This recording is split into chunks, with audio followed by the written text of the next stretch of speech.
In this lesson, we are going to continue studying logs and learn about 3 different properties with them, or different rules. So the first one you'll see here is called the product rule. And if you want to have your log sheet out, we're going to be adding to that today too. So here with the product rule, what this is saying is if we have a log with the same base, so notice how these all have a log with base A, when they are showing multiplication, so we have x times y, we can separate that and write that as the log of x, log base A of x, plus log base A of y. So in logs, multiplying means adding. If that seems confusing to you, I want you to think of your exponent rules. Right now, if I asked you to take x cubed times x squared, we're multiplying, but what do you really do? You add them, right? So we'd get x to the fifth. The same thing is true with logs. So when you see addition, and normally this is how we're going to see it. We're going to be given this, and we have to go to that. Or we could be given this, and we have to go to that. So remember how logarithms are the opposite in our minds of exponents? So they have some of the same properties. When we are doing multiplying in exponents, we add the exponents. So when you look at logs, same thing. When it says to multiply, we could write them as 2 separate addition problems. Or if it says to add them, we then multiply them. So it's kind of the opposite. When they say to multiply, we add. Here, when they say to we say to add, we actually multiply. So that's the rule there, and we'll apply that several times today, so you can take a look at how that looks. So this is what I want you to pause the video and add the new stuff to your log sheet. And then we're going to look at the quotient rule. So when you see quotient rule, you think subtract. Same idea with exponents. When we have x to the fifth divided by x cubed, we know even though it says divided by, we subtract. So here, when it says subtraction, we would divide, or vice versa. The one thing I will point out is always we have a log with the same base. It would not, these properties do not hold true if the logs don't have the same base. And we'll again do some examples like this. So you can pause the video again and then add the dividing stuff to your log. You can see it's kind of filling up with our rules. And the last one we're going to talk about today is the power rule. And the power rule is that if we have log base A of x to the y, we can take this exponent out of there by moving it in front of the log. Or vice versa. If we want to move that out of there, we could make it an exponent. And we will work both ways with these as we study them more and spend more days on this. So today we'll use this one also, and you can kind of see how that's applied.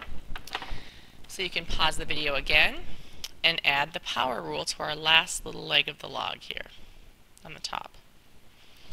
So now we're going to try to apply these rules. So you'll notice in letter A we have log base 5 in all 3 parts. It says subtract, so when we see subtract we should be thinking divide. So I'm going to take the logs, you can think of it as that they're going away when we use these rules, as long as they all had a log base 5. So I'm going to take 2x divided by x minus 3, and that's going to equal 4. So that's how I set my problem up when it says divide. And this is only possible because I had a log base 5 in front of all of these. If it was even gone from 1, I wouldn't be able to do this. From here then, we're going to go ahead and solve this equation. Times by x minus 3 over 1, right? So I would have 2x equals, and I'm going to go ahead and distribute that 4 to both terms right away. 4x minus 12. So as I solve this equation for x, I would get x to be 6. And you can go ahead and check that if you want. You'd see that it does check. So I want you guys to try letter B, please. And then you can pause it and come back and check your work. You'd have x over x minus 2 equals 2. So you times by x minus 2. You get x equals 2x minus 4. So negative x equals negative 4. Hopefully you guys got x equals 4. So there is my quotient rule. Now you'll see that we have the product rule in play here. Again, very important to point out, log base 6, log base 6, log base 6. So I can use my product rule and see that when it says addition, I'm going to actually multiply. So I would take the 2x minus 7 times the 9, and that's going to equal 1. I'm going to go ahead and distribute my 9 here to get 18x minus 63 equals 1. So we have 18x equals 64. And when I reduce that, I would get 64/18, which could reduce to 32/9. That's probably as far as it goes. You could write it like that, or 3 5/9, whichever way you want. And then I want you guys to go ahead and pause the video and try D. D you're going to end up having to factor, so just so you know that when you try it. When you did D, since you have a log base 4 in all 3 spots, you should have set it up like this. So we have x squared minus 4x equals 12. Because I have an x squared and an x, that tells me that I'm going to have to factor to solve this. So minus 12 from both sides.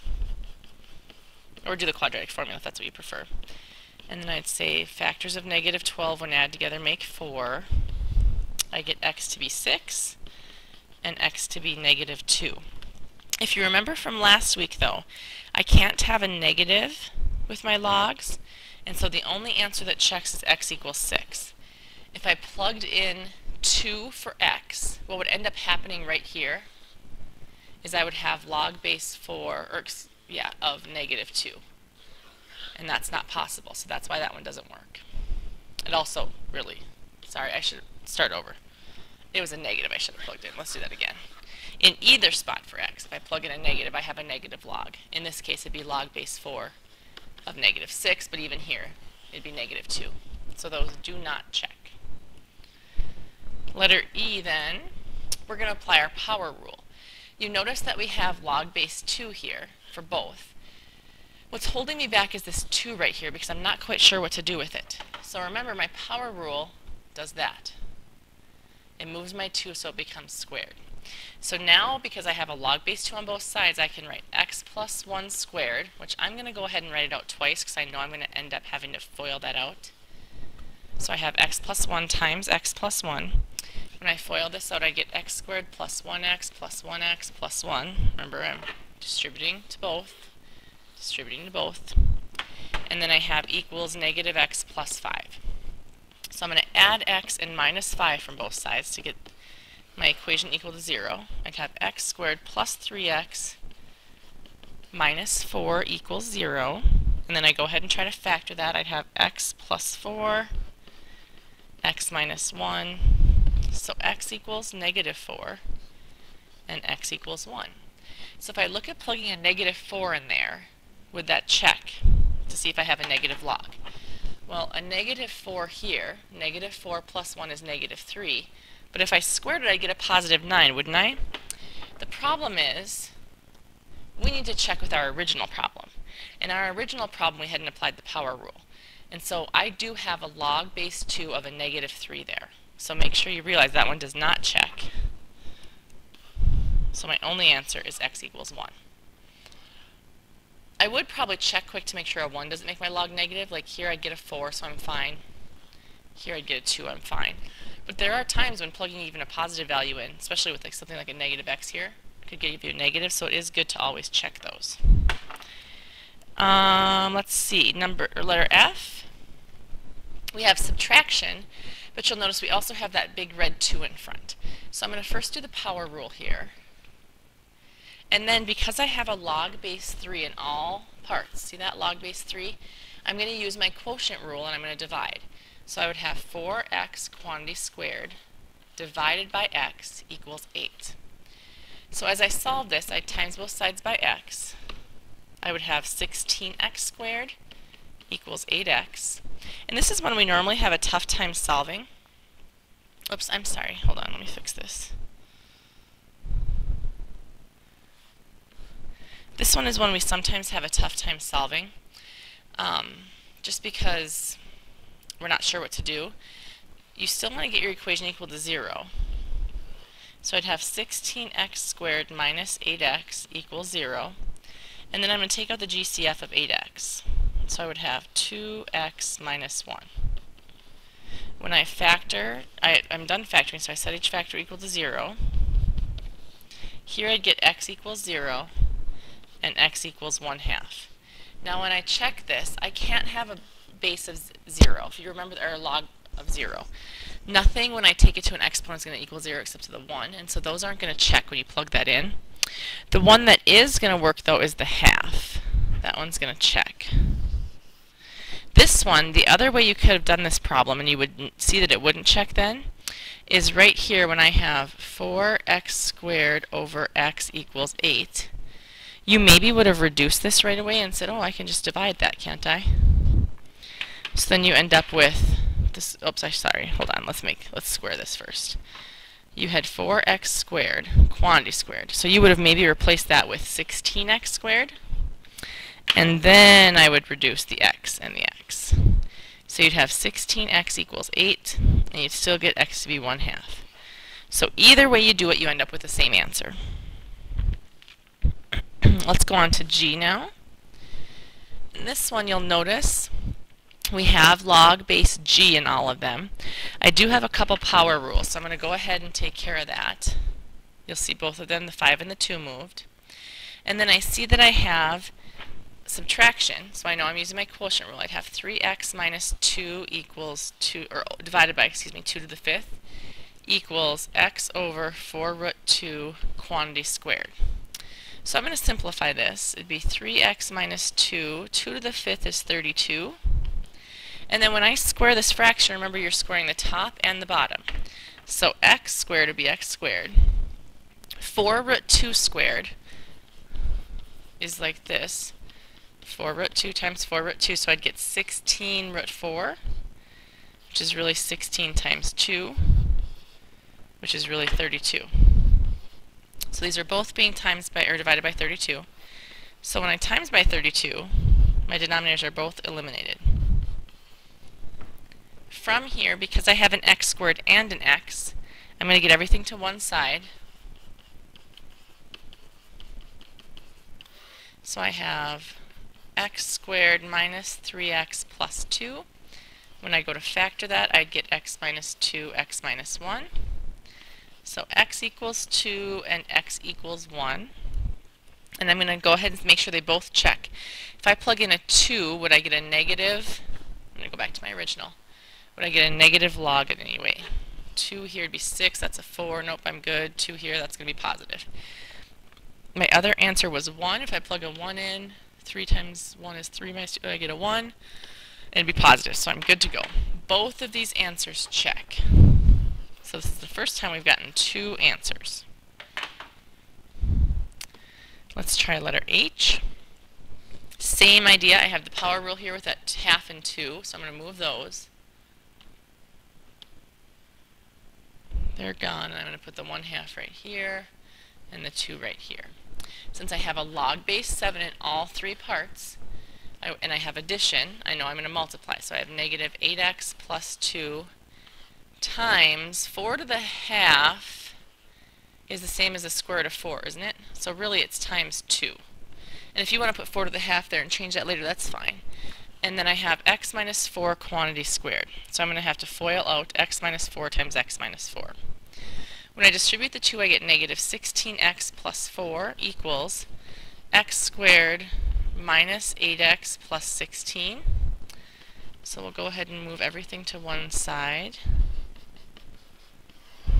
We would get 0 equals x squared plus 8x plus 12.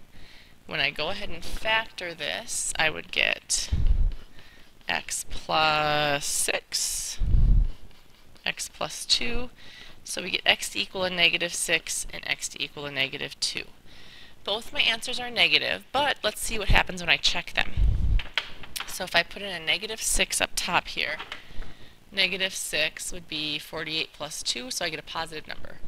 Negative 6 here, though, is not going to check. And remember, that 2 was out here originally, so I can't use that. So negative 6 isn't going to check, and really my negative 2 is not going to check here either. So neither of these answers check. So my answer would be no solution, because neither of these check. The last couple we have now are I and J. When you take a look at I, it looks pretty routine, doesn't it? Except what I want you to notice is I've been emphasizing every problem that we need to have log base 4 equals log base 4 equals nothing. So I can't just go ahead and get rid of these logs.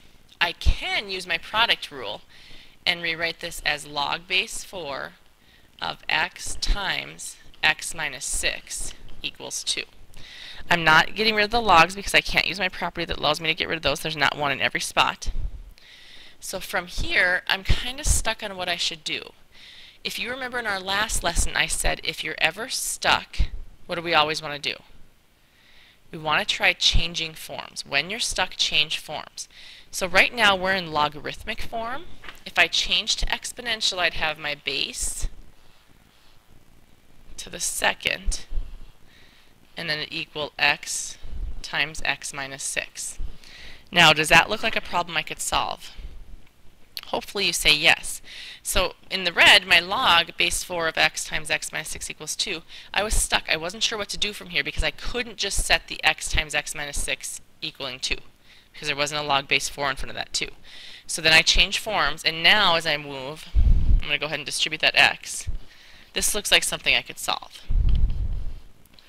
So I'd have 0 equals x squared minus 6x minus 16. When I go to factor that, I'd have x minus 8, x plus 2. So we get x to equal 8 and x to equal negative 2. When I plug in, a negative is definitely not going to check, right? That's not going to check. But if I plug in an 8, 8's good there, 8 minus 6 is 2. That's the only one that checks. So I'd like you guys to try J right now. It's similar to I, so pause the video and try J and see what you get. So in J, again, same idea. I can't get rid of my log, but I do have a subtraction. So that tells me I'm going to divide.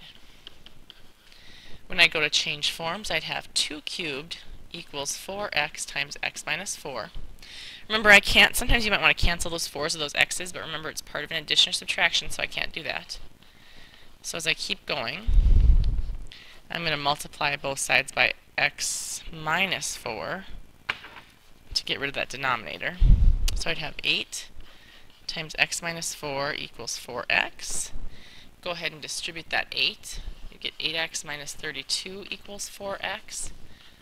I'll minus 8x from both sides. Negative 32 equals negative 4x.